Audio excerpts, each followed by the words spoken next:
राधा। अधिकतर लोग जो कृष्ण की राधा के बारे में बातें करते हैं, राधा कृष्ण के प्रेम की चर्चा किया करते हैं।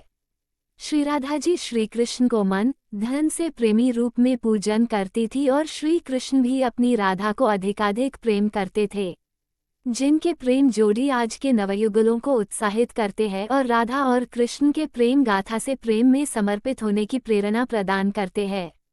राधा को भगवान कृष्ण की शक्ति स्वरूपा भी माना जाता है, जो स्त्री रूप में प्रभु की लीलाओं में प्रकट होती हैं। गोपाल सहस्रनाम के 19वें श्लोक में वर्णित है कि महादेव जी द्वारा जगत देवी पार्वती जी को बताया गया है कि एक ही शक्ति के दो रूप है, श्री राधा और श्री कृष्ण, अर्थात राधा ही कृष्ण है और कृष्ण ही राधा है।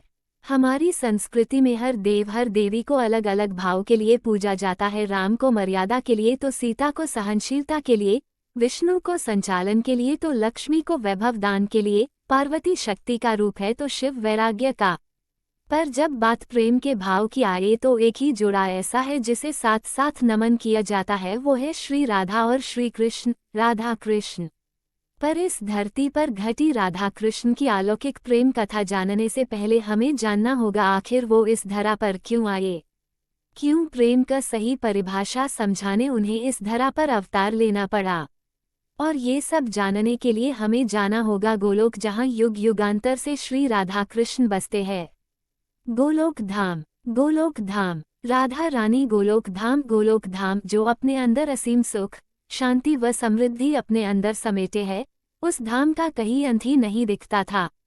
समय से परे, माया से परे, तीनों गुणों से परे, मन, चित्त, बुद्धि, अहंकार व समस्त 16 विकारों से भी परे उस सनातन गोलोक धाम वृंदावन के दर्शन करने का सौभाग्य बड़ी मुश्किल से सिर्फ और सिर्फ श्री राधा कृष्ण के परम भक्तों को ही मिल पाता है।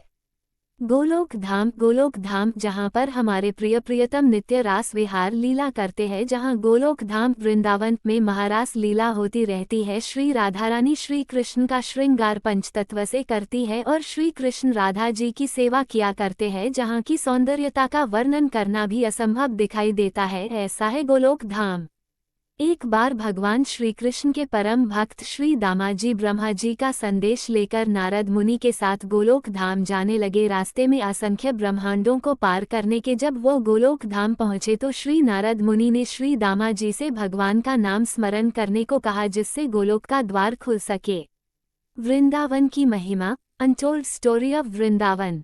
नारद मुनि के कहने पर श्री दामा जी ने वैसा ही किया और प्रभु श्री कृष्ण का नाम लेने लगे, लेकिन ना कोई मार्ग ना कोई द्वार उन्हें दिखाई दिया तो वह चिंतित हो गए और श्री नारद मुनि से कहने कहा। जिस पर नारद मुनि कहने लगे, नाम अधूरा लोगे तो कैसा काम पूर्ण होगा। यहाँ प्रवेश करने के लिए श्री कृष्ण से पहले श्री राधा का नाम लेना होगा।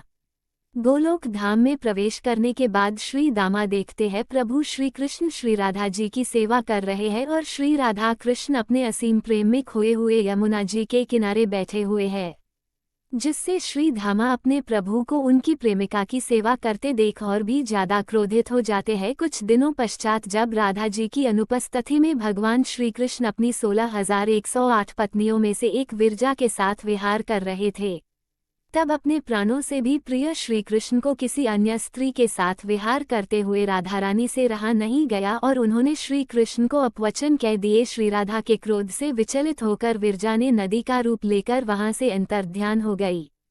उस समय श्री कृष्ण के मित्र और सेवक श्री दामा को राधा जी का श्री कृष्ण को अपवचन कहना बिल्कुल ठीक नहीं लगा और उन्होंने क्रोध में आकर राधा रानी का बहुत अपमान किया।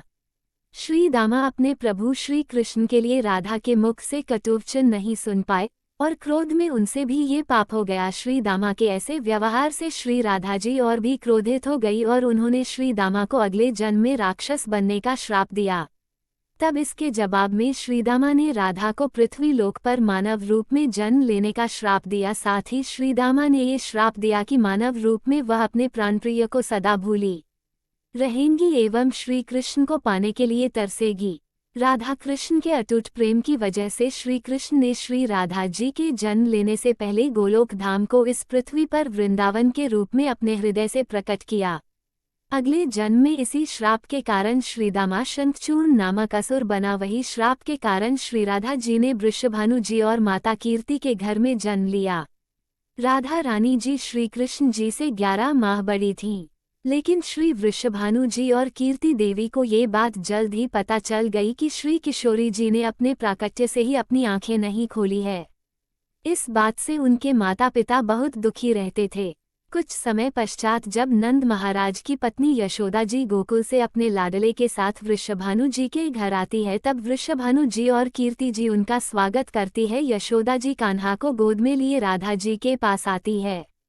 जैसे ही श्री कृष्ण और राधा आमने सामने आते हैं, तब राधा जी पहली बार अपनी आंखें खोलती है। अपने प्राणप्रिय श्री कृष्ण को देखने के लिए वे एकटक कृष्ण जी को देखती है। अपनी प्राणप्रिय को अपने सामने एक सुंदर सी बालिका के रूप में देखकर कृष्ण जी स्वयं बहुत आनंदित होते हैं, जिनके दर्शन बड़े बड़े देवताओं के लिए भी दुर्लभ है। तत्वज्ञ मनुष्य सैकड़ों जन्मों तक तप करने पर भी जिनकी झांकी नहीं पाते, वे ही श्री राधिका जी।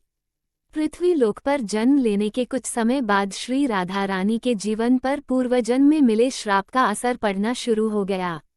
वृंदावन में की हुई महारास और अन्य लीलाएं करने के बाद भगवान श्री कृष्ण को कंस से युद्ध करने के लिए वृंदावन से मथुरा जाना पड़ा और श्री राधा कृष्ण के वियोग की शुरुआत हुई। श्री कृष्ण के जाने के बाद श्री राधा जी का विवाह एक वैश्य रापान से हो गया और वो सदा के लिए श्री कृष्ण से दूर हो गई। श्री राधा रानी के बारे में कहा जाता है कि वो अपने पति रापान के पास अपनी छाया स्थापित कर गोलोक धाम लौट गई। इसी तरह श्री दामा के श्राप के कारण राधा और कृष्णा मिलन नहीं हो पाया, लेकिन उनका प्रेम आज भी अजर अमर है।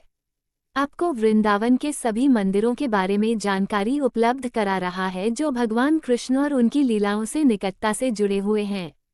हमारा एकमात्र उद्देश्य आपको पवित्र भूमि के हर हिस्से का आनंद लेने देना है, और ऐसा करने में हम और हमारी टीम आपको वृंदावन के सर्वश्रेष्ठ के बारे में सूचित करने के लिए तैयार हैं।